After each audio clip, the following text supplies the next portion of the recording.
Assalamualaikum warahmatullahi wabarakatuh. Alhamdulillahirabbil alamin wa binasta'in ala umurid dunya waddin. Wassalatu wassalamu ala asyrofil mursalin wa ala alihi wa sahbihi ajmain, amma ba'du. Yang saya hormati sahabat saya, kalau saya panggil Bang Aipantri, tadi ceritakan dulu sempat nyalon tapi mau mundur, istrinya yang ngajak, saya yang ngajak. Alhamdulillah beliau sekarang jadi wakil DPRD Kabupaten Tebo. Kemudian yang saya hormati, yang saya banggakan, Bapak Camat Kecamatan Rimbo Bujang, putra Rimbolu. Dan yang saya hormati Bapak Lurah Nurata Agung yang juga sudah sering bersama-sama dengan kita. Yang saya hormati para tokoh agama yang hadir pada kesempatan siang hari ini. Ada Pak Yai Mubarak, Pak Yai Amin Jubaidi, dan Pak Yai Komari.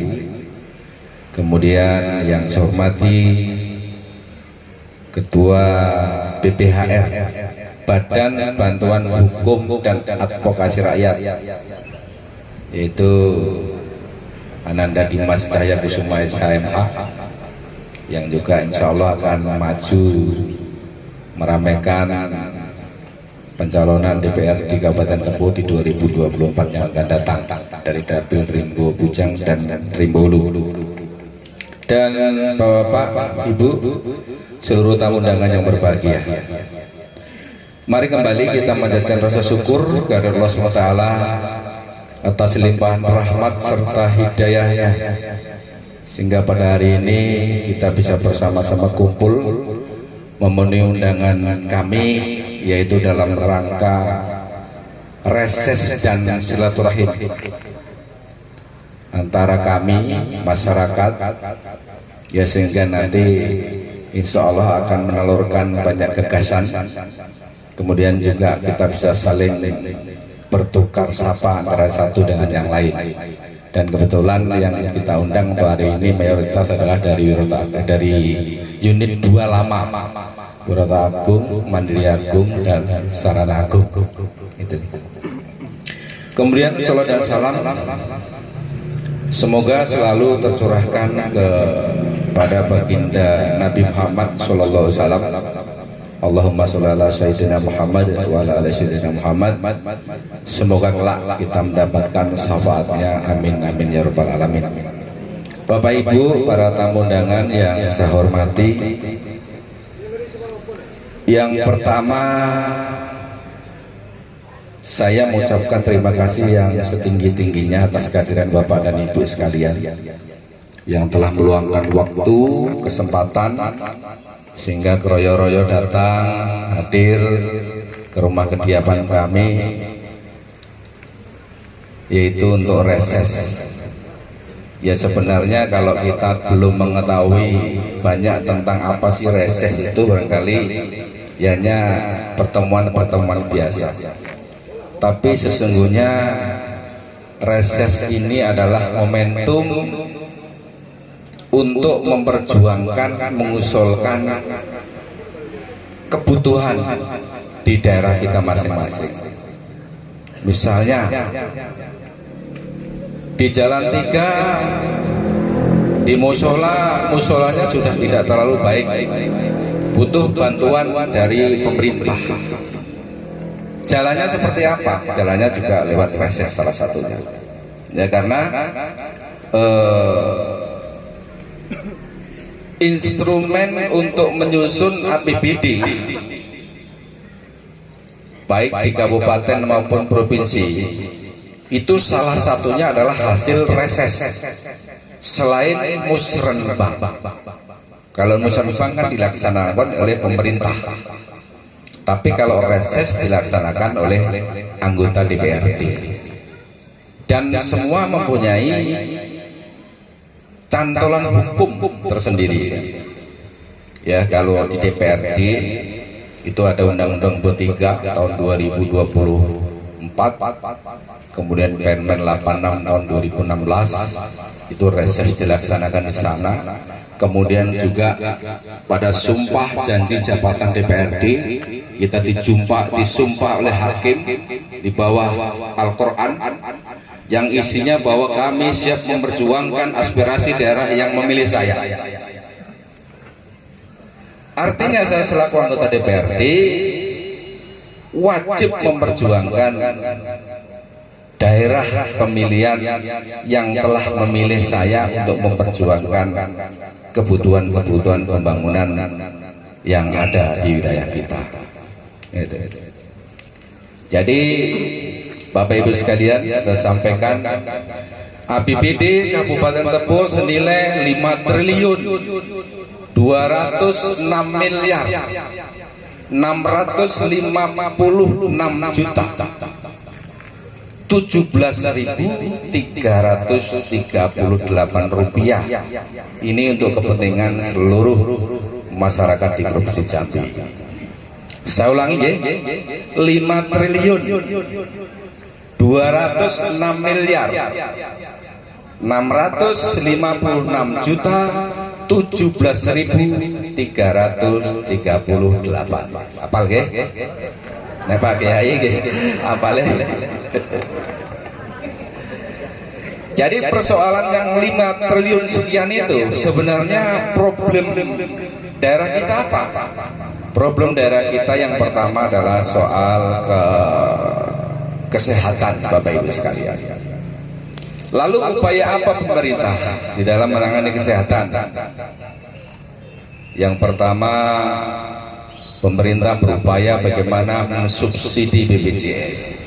Selain memang BPJS ini disubsidi oleh pemerintah pusat, kemudian memberikan pelayanan infrastruktur kepada sarana prasarana di rumah sakit baik di daerah maupun di kabupaten. Ini adalah upaya pemerintah bagaimana kesehatan bangsa Indonesia ini bisa terjamin dan terjaga dengan baik. Nah, kemudian soal pendidikan, ini juga menjadi problem bangsa kita, problem daerah kita yang harus kita danai Bapak Ibu sekalian, yang harus kita pikirkan. Bagaimana pendidikan kita, praktisi pendidikan kita, misalnya ada Pak Kepala Sekolah yang hadir sekarang, Pak Kepala Sekolah SMA 9 yang di 8, kemudian ada juga Pak Kepala Sekolah SMK 4 yang juga hadir. Karena apa? Karena mandatory spending, kewajiban dari pemerintah untuk menganggarkan APBD 20% untuk pendidikan ini wajib, Pak. Artinya pendidikan kita ini jangan sampai disepelekan. Anak-anak kita harus sekolah, kelancaran infrastruktur sekolah ini harus kita benahi.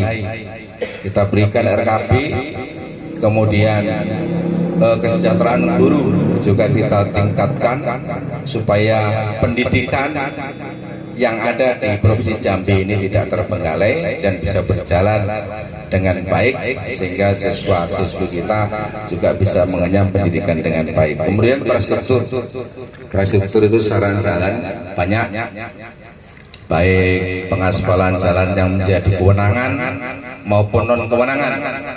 Kewenangan misalnya adalah tadi disampaikan Pak Lurah, insya Allah tahun ini jalan provinsi mulai depan Masjid Muhammadiyah arah ke Uni 1 dibangun pengaspalan senilai 10 miliar. Ini masuk ya. Dan kemarin kami cek ya, insya Allah ini akan segera tayang, akan segera dilelang dan sebagainya, dan sebelum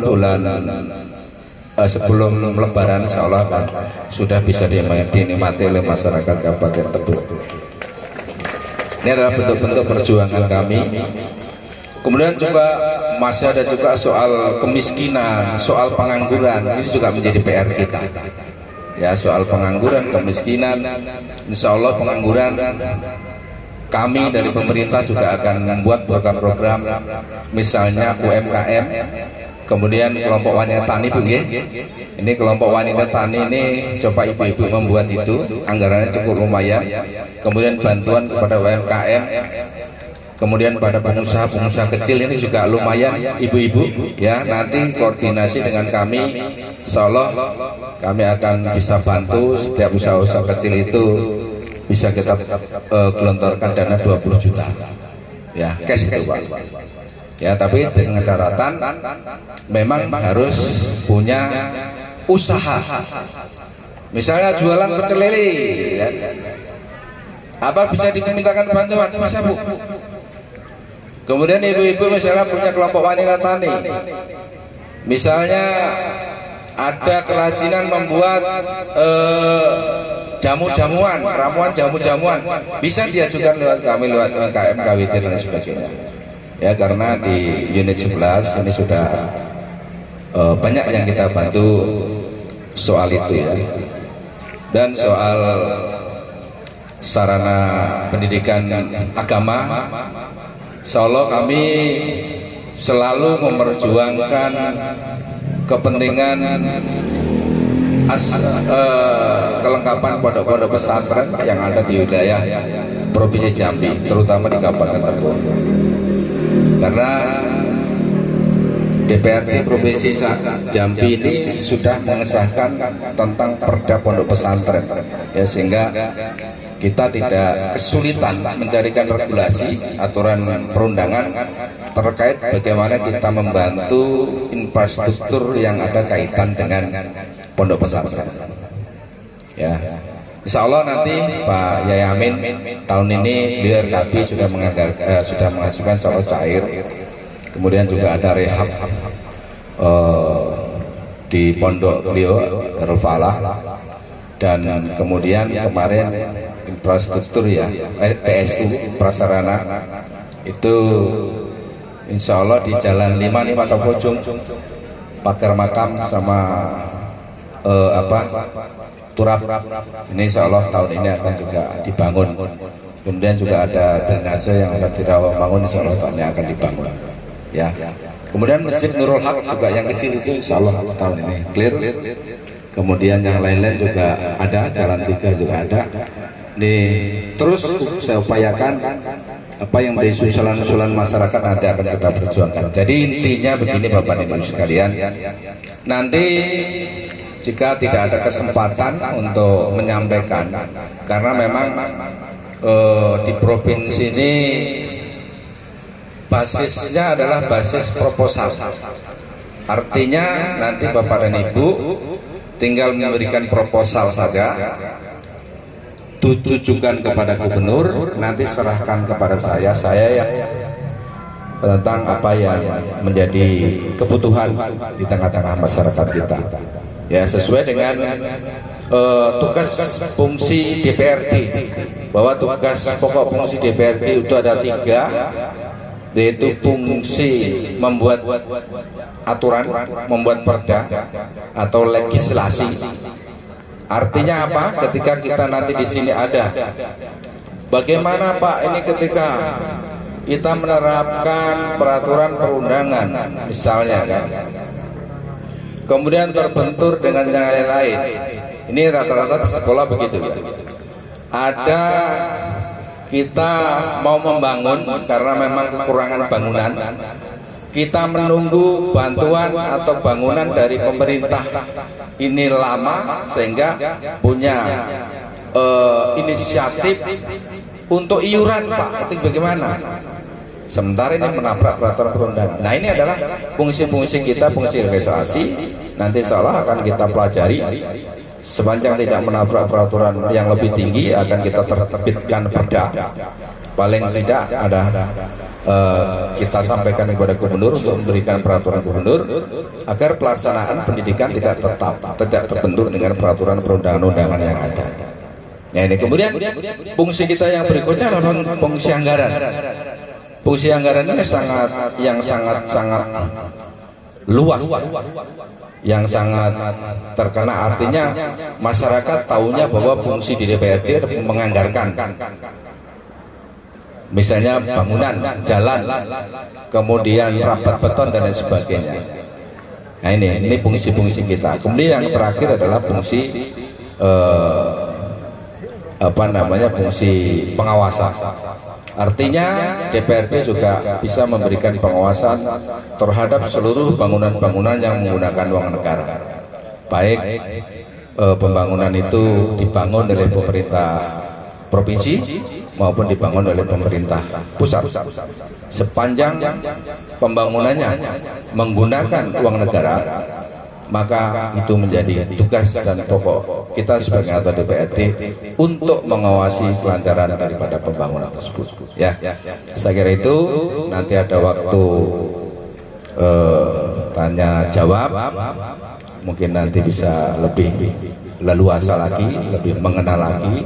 Nanti tolong pembawa acara diberikan sesi untuk tanya jawab supaya kami bisa merespon, kemudian bisa mengakomodir apa yang menjadi masukan-masukan dari para tamu undangan sekalian. Dan nanti saya mohon Mas Dimas untuk bisa memperkenalkan, ini kebetulan beliau ini anak saya Pak. Jadi paling tidak kami akan mengkaderkan, karena kami juga sudah usia kan. Jadi insya Allah pengkaderan di kabupaten artinya apa? Kalau di kabupaten itu ada, kemudian di provinsi ada, itu akan lebih leluasa di dalam penganggaran pembangunan untuk kepentingan masyarakat. Ya, sehingga nanti mohon doanya pada Bapak dan Ibu sekalian, insya Allah Dimas Saiful akan maju di DPRD Kabupaten Tebo pada kontestasi pemilihan tahun 2024 yang akan datang. Mohon doanya ya Bapak Ibu sekalian. Saya kira itu, lebih kurang mohon maaf. Saya kira, Assalamualaikum warahmatullahi wabarakatuh.